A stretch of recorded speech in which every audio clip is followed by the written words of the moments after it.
Muy buenas a todos. En esta ocasión pues vamos a hablar de un tema que nos puede afectar en las diferentes unidades de endoscopia, como es el manejo de la prevención y el manejo de las complicaciones asociadas a la gastrostomía endoscópica percutánea, ¿vale? Como sabemos, la nutrición enteral es el primer método de soporte nutricional, sobre todo a considerar en pacientes que están desnutridos o en un riesgo de desnutrición importante. Es más fisiológica, más segura y más coste eficaz que la nutrición parenteral total, y el único requisito que debe tener es que el tubo digestivo sea normofuncionante. La PEG o gastrostomía endoscópica percutánea es una técnica endoscópica mediante la cual se coloca una prótesis plástica para administrar esta nutrición enteral a través de la creación de una fístula gastrocutánea.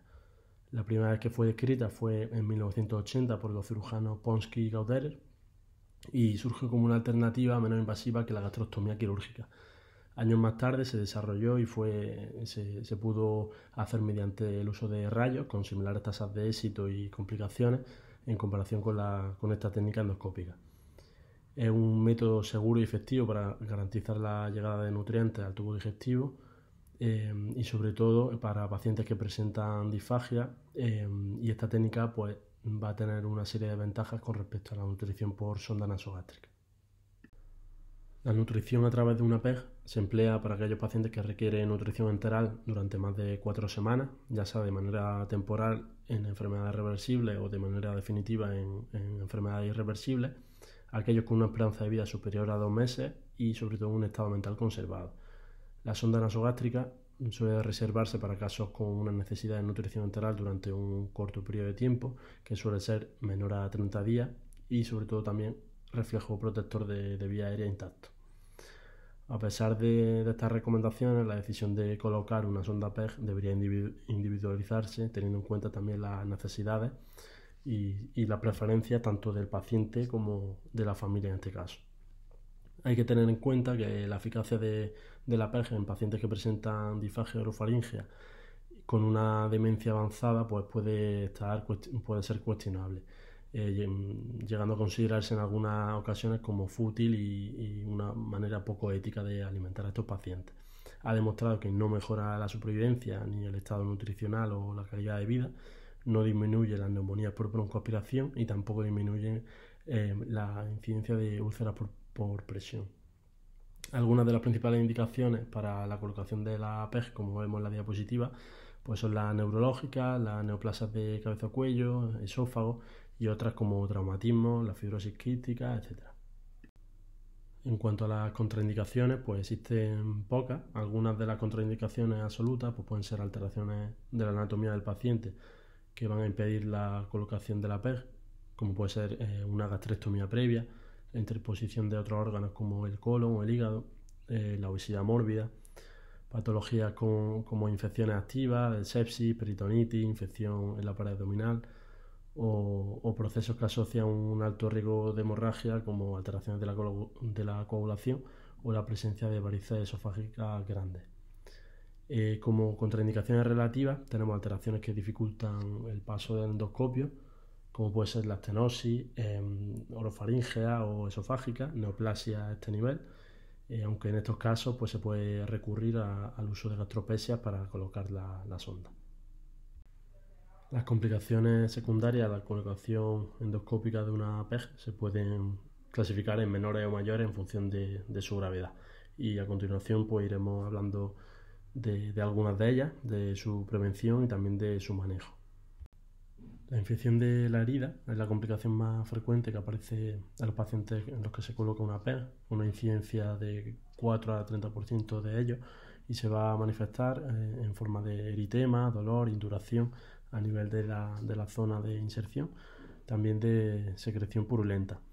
Los microorganismos más frecuentemente aislados en la infección de la herida pues son la cándida, el Staph aureus, el E. coli, la Klebsiella, Pseudomonas, Enterobacter, etc. Sobre todo se va a dar en pacientes que estén inmunodeprimidos, desnutridos, diabéticos o que reciban quimio o radioterapia. Y hay que tener en cuenta que la mayoría de las infecciones de herida pues van a ser leves. Raramente las infecciones van a ser graves, que sea necesario un debridamiento quirúrgico que afecte a partes blandas o que se pueda manifestar a modo de acceso. En cuanto a la prevención de esta complicación, antes del procedimiento pues se recomienda el enjuague bucal con clorexidina o soluciones yodadas. El tratamiento del Staphylococcus aureus resistente a la meticilina, si fue diagnosticado y no erradicado, y fue diagnosticado a nivel de la nasofaringe. En pacientes que tengan abundante vello en la zona de inserción, se recomienda rasurar el pelo. Habría que parar el IPP unas 24 horas antes del procedimiento, administrar antibióticos intravenosos durante periprocedimiento. Se recomienda una única dosis de cefalosporina de primera generación, salvo que el paciente se encuentre ya con antibiótico previo. Y luego medidas estándar de prevención como son la asepsia, el lavado de manos y la desinfección del material que se va a utilizar. Después de la colocación de la PEG se recomienda 20 mililitros de Sestrin a través de la sonda PEG si previamente no habíamos administrado antibiótico intravenoso. Lógicamente la limpieza diaria durante la primera semana. Habría que fijarse a nivel del estómago y la piel que lo circunda, y habría que limpiarlo con una solución estéril. No se recomienda el uso de apósitos que estén cerrados y habría que evitar la excesiva presión entre la piel y el botón externo, ¿no? el tope externo. Se recomienda comprobar diariamente tanto signos y síntomas de infección, como puede ser de fiebre, de un mayor eritema en la zona de la herida, supuración, etc. En cuanto al manejo, pues la mayoría de las ocasiones van a ser infecciones leves. Se recomienda el uso de cremas, pastas antisépticas, consultar lógicamente con enfermería de heridas si persiste esta infección, el uso de antibióticos de amplio espectro con debridamiento quirúrgico, antibioterapia intravenosa si la infección es ya más grave. Si la infección no se controla con estas medidas o no responde a la antibioterapia, se recomienda retirar la PEG y la cirugía estaría indicada en aquellos casos en los que nos encontramos con signos de peritonitis, acceso o fascitis necrotizante.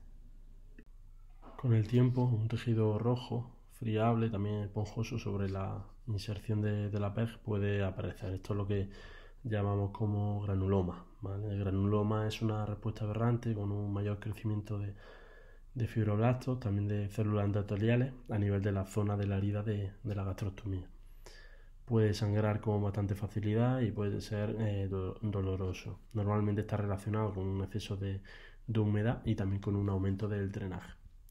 Para la prevención del mismo tendríamos que tener la sonda PEG lo más secada posible, habría que minimizar la fricción y el movimiento de la sonda y aplicar medidas preventivas de infección como las previamente comentadas.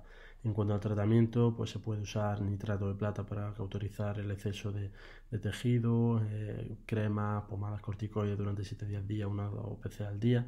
También se ha visto que la sal puede mejorar en este aspecto. El uso de apósitos de espuma o incluso la coagulación con gas argón.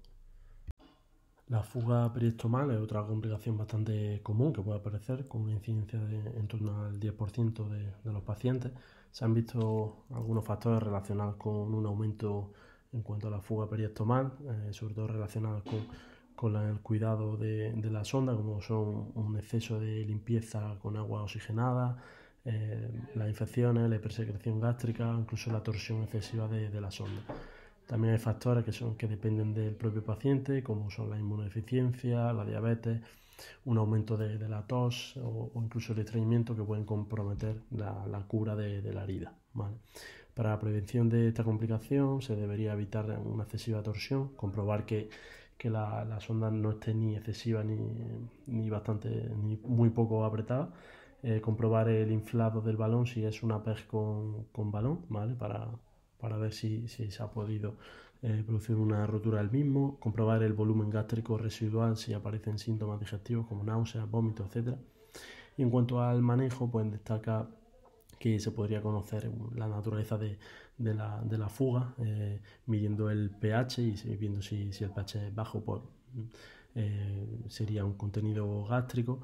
habría que parar la nutrición enteral durante 72 horas y comprobar si posteriormente existe fuga periestomal.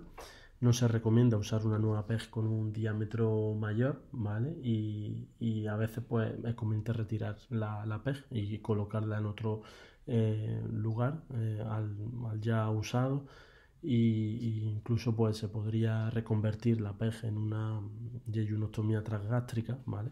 Con una alimentación postpilórica.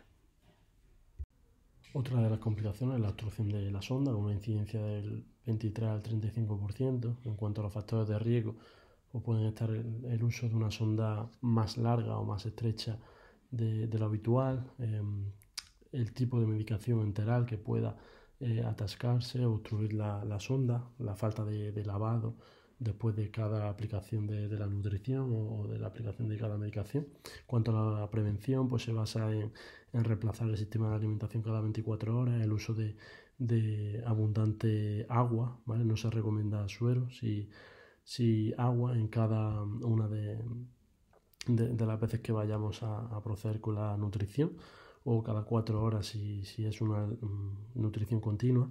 Romper, disolver cada medicación por separado. Deberíamos usar agua destilada en pacientes que se encuentran inmunodeprimidos o críticos. En cuanto al tratamiento, se ha visto que jeringas de agua, incluso Coca-Cola, puede ayudar a desobstruir la sonda. El bicarbonato diluido con agua al 8,4%, cerrar y después usar la jeringa para intentar desobstruir. Incluso el uso de enzimas pancreáticas diluidas con agua, con bicarbonato también, o si estas medidas no son eficaces, pues cambiar la sonda, y si también existe una infección fúngica se recomienda lo mismo. Como en cada técnica endoscópica, podemos tener eventos o complicaciones cardiopulmonares, que la mayoría de ellas van a estar relacionadas con la sedación o la analgesia que administremos. En cuanto a la prevención, pues lógicamente una evaluación preanestésica exhaustiva del paciente en cuanto a la edad que tenga, riesgo de sedación, los antecedentes con morbilidades que condicionen una vía aérea difícil o mayor propensión a un broncoespasmo. Un equipo apropiado para el abordaje de la vía aérea, así como material de resucitación y lógicamente personal con conocimientos de maniobra de RCP. En cuanto al manejo o tratamiento, pues el oxígeno, la monitorización del mismo, el electro, la tensión o maniobras de reanimación en caso de que fuese necesario. El buried bumper o síndrome del tope interno enterrado es la migración del botón interno de la PEG que queda alojada en cualquier punto entre la pared gástrica y la piel. La excesiva presión de los topes de la sonda, ya sea por estar más fijada de lo normal o por las propias características del paciente, como puede ser su obesidad, va a dar lugar a la isquemia de la zona, a la necrosis y posteriormente un enterramiento del tope interno debido a la excesiva epitelización que lo cubre. En casos más graves puede llegar a la obstrucción completa y posteriormente la incapacidad para mover la sonda hacia el interior del estómago.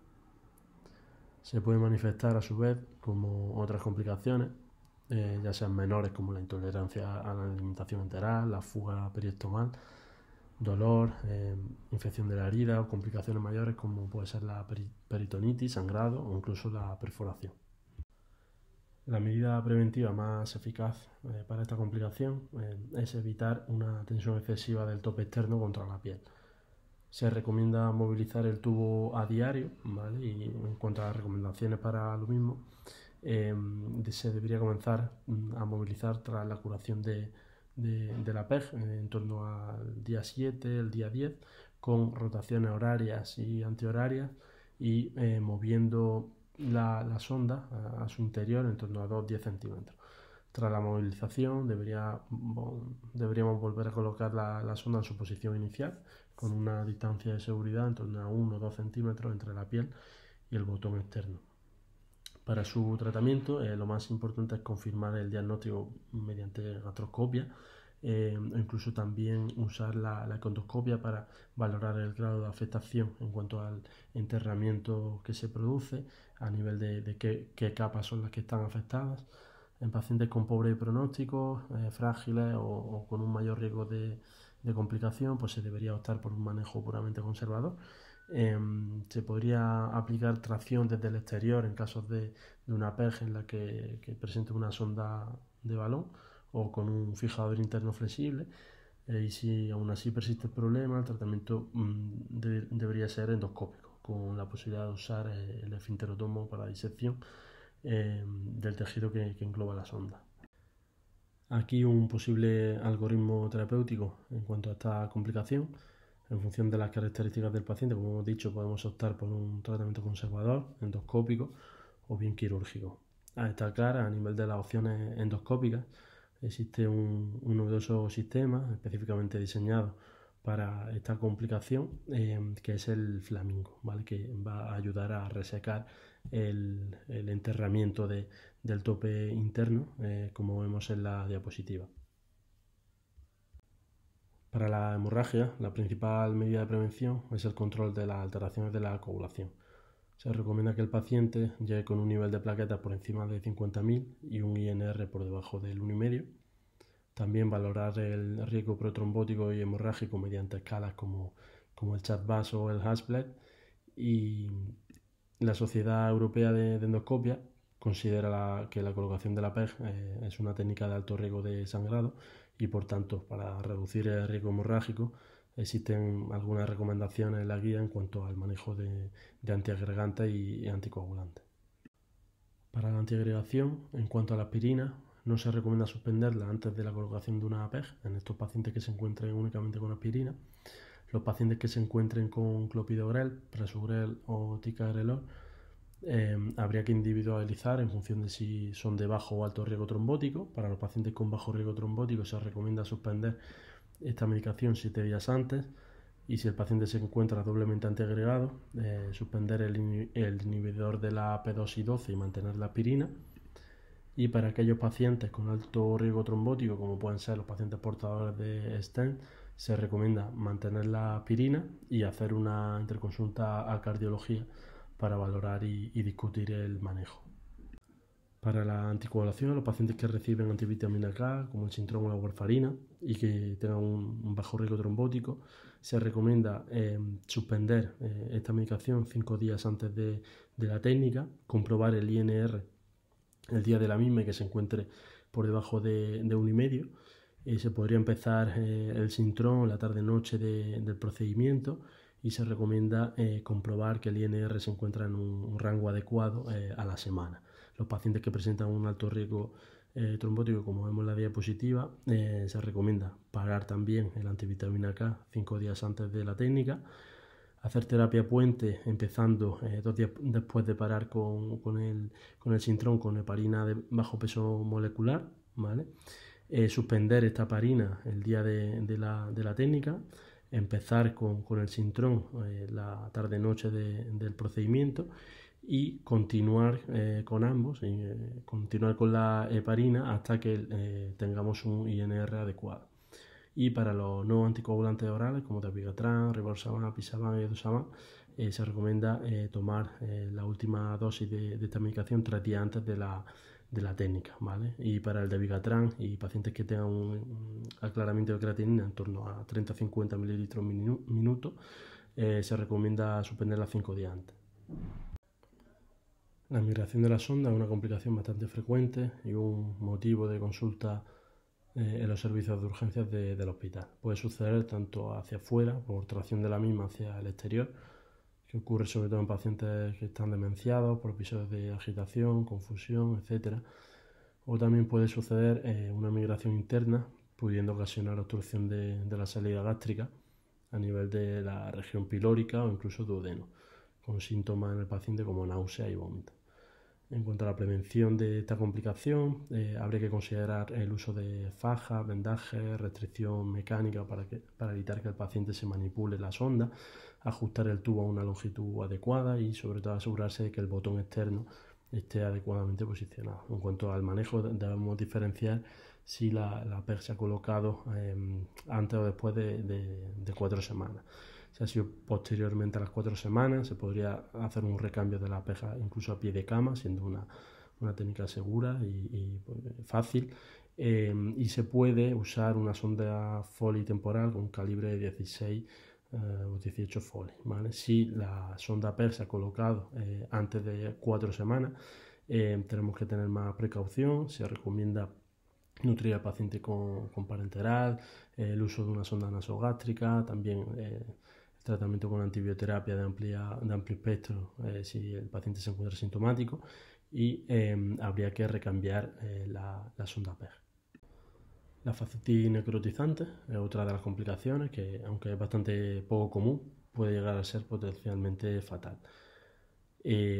Ocurre una infección a nivel de la piel, tejido celular subcutáneo, incluso a nivel del músculo por bacterias productoras de toxinas como puede ser el Bacteroides, Clostridium, Proteus, incluso la Pseudomonas. Aparece un mayor riesgo en inmunodeprimidos, desnutridos, pacientes diabéticos, y para prevenirlo pues se recomienda la administración de antibioterapia intravenosa, ya sea con penicilina o cefalosporina, media hora antes del procedimiento. Las medidas estándar de asepsia y de lavado de manos en cuanto a desinfección, el enjuague bucal con clorexidina que ya hemos comentado, y evitar, como siempre, la excesiva atracción de la gastrostomía y la presión a nivel de los botones internos y externos. En cuanto al tratamiento, pues antibioterapia de amplio espectro, o incluso, si es complicada, el depredamiento quirúrgico. La peritonitis es otra de las complicaciones graves que puede ocurrir y sucede cuando no ha pasado el suficiente tiempo para que la serosa del estómago se haya adherido al peritoneo parietal, y por tanto se puede llegar a producir una salida del contenido gástrico que dé lugar a la peritonitis con la clínica que ya conocemos. En cuanto a las medidas de prevención, son similares a las ya comentadas para la fascitis necrotizante. Habría que tener especial cautela con los pacientes con una citis que van a tener mayor riesgo de padecer peritonitis post colocación de una PEG. Y en cuanto al tratamiento, se recomienda parar la nutrición enteral, realizar una prueba de imagen y el uso de antibioterapia intravenosa a amplio espectro. La fístula gastrocolónica es otra de las complicaciones que puede ocurrir si no hemos hecho la técnica correctamente. También en pacientes que tengan una anatomía en la que el colon transverso pase justo muy cerca de la cavidad gástrica. Se pueden desarrollar fístulas gastrocólicas o incluso colocutáneas. Frecuentemente, la mayoría de las veces son asintomáticas y no se suelen diagnosticar hasta que retiramos la sonda PEG, ¿vale?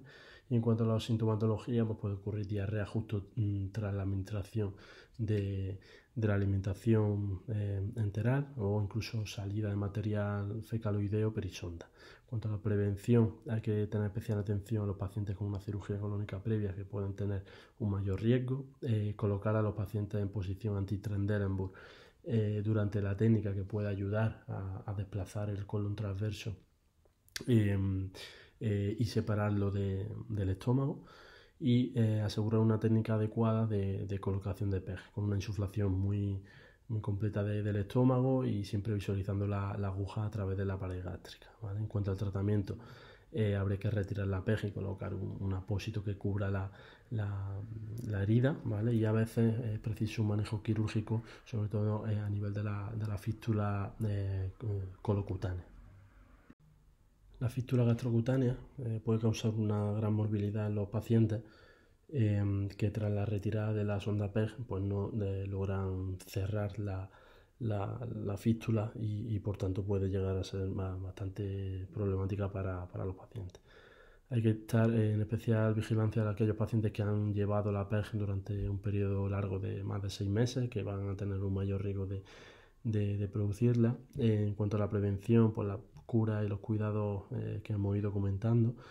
Y el tratamiento pues, puede ser conservador con bolsas de ostomía, o tratamiento médico con IVP, análogo de somatostatina, o un tratamiento endoscópico o quirúrgico mediante métodos térmicos que desepetilicen el área, el uso de clips, incluso el ovesco para cerrar la fístula, la sutura endoscópica, nitrato de plata, pegamento con fibrinas o incluso un tratamiento quirúrgico con fistulotomía.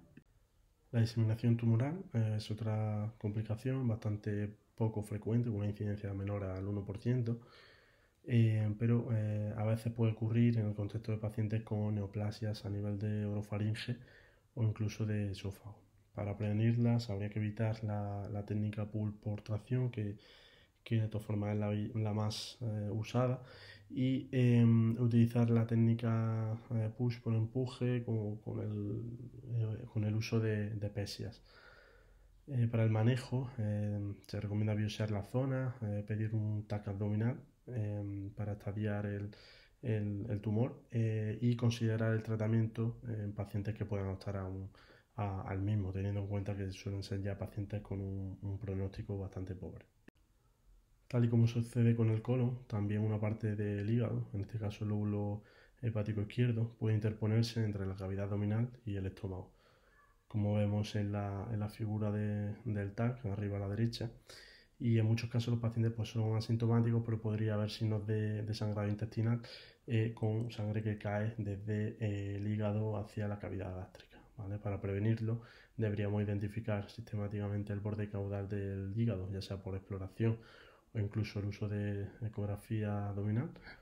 Y para el tratamiento, pues bueno, hay que retirar la PEG, ya sea por vía endoscópica o quirúrgica, y lógicamente estar alerta en cuanto si aparecen signos de sangrado.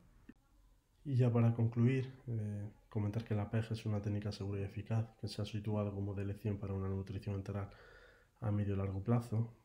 Después de la colocación de una sonda PEG pueden ocurrir una serie de complicaciones que están asociadas a una mayor morbilidad para los pacientes, afectando a su calidad de vida y a un incremento en el gasto sanitario.